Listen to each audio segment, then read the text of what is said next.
we take a look at some of the most incredible and strangest drones out there.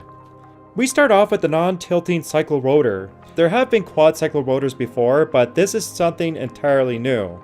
It is based on fluid propulsion, and it's very similar to a paddle pushing water. This setup allows it to be a lot quicker at making corrections, with highly precise horizontal position adjustments. The advantage to this is that you can have complete stability without tilting the craft in one direction.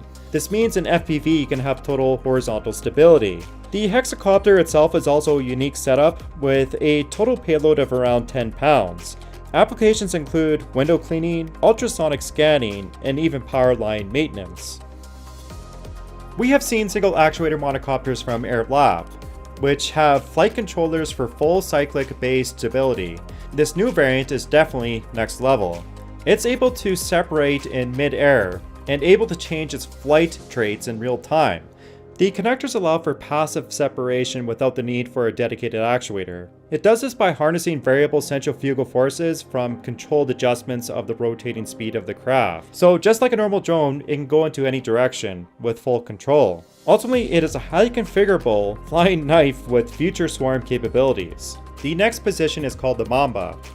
A newly developed aerial system is capable of sampling plants on protected cliffs.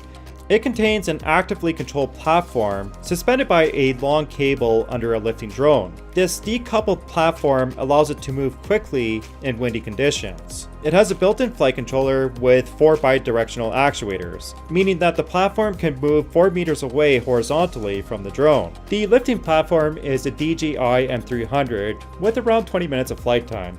And with this duality of vehicles, the Mamba can actually go into a plant, remove it with its circular saw and gripper tool. As covered before, Undefined Technologies is looking at developing an ion propulsion drone. This type of propulsion creates high voltage to ionize air molecules, freeing electrons to give them a positive charge, thus providing thrust. Ethan Cross, the YouTuber, has already proved that this type of self-sustainable craft is possible, but it is very difficult to incorporate a payload due to its low thrust to weight ratio.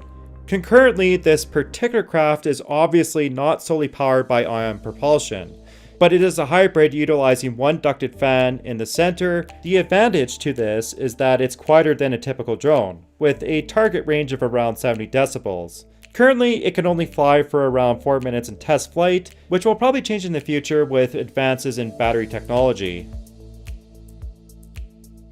The Koreatech Engineering Lab has developed a drone which can land on slopes up to 60 degrees. It incorporates reverse thrust with friction shock absorbers.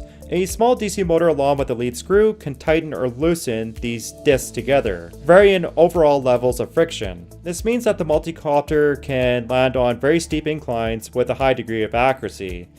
In turn, this also allows a drone to perch on a roof and spy on your next move. A really innovative and maybe even shocking type of drone is able to 3D print things.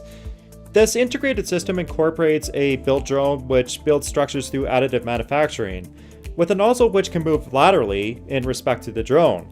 The second vehicle is a scanning type of drone, which supervises the printing process, correcting the build drone when required. The amazing thing about this system is that it has millimeter accuracy, and more drones can be incorporated into this system. Will it build your next house? Well, I'm not really sure unless you have many drones, but on the other side, this is also very impressive for remote locations. The final position, in my opinion, is the future of drone technology. The newest variant of the Dragon can change its shape and manipulate objects with its feedback loop, meaning that it can adapt to the scenario presented.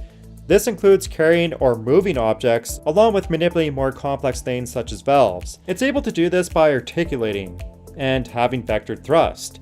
The downside to this is that it can only fly for 5 minutes, which is limited by the current energy density of batteries. That technology is also quickly evolving, with next generation solid state batteries achieving over 1000 watt-hours per kilogram. And this means that the Dragon might be able to fly 3 times as longer. Ultimately, the Dragon will be even more advanced in the future, and maybe we'll see more advanced morphing capabilities along with obstacle avoidance. And I think it's one of the most exciting flagship drones to follow. But more importantly, I would like to know what you think about all these different types of drones. So please leave a comment, like the video if you enjoyed it, and also make sure to subscribe to my channel.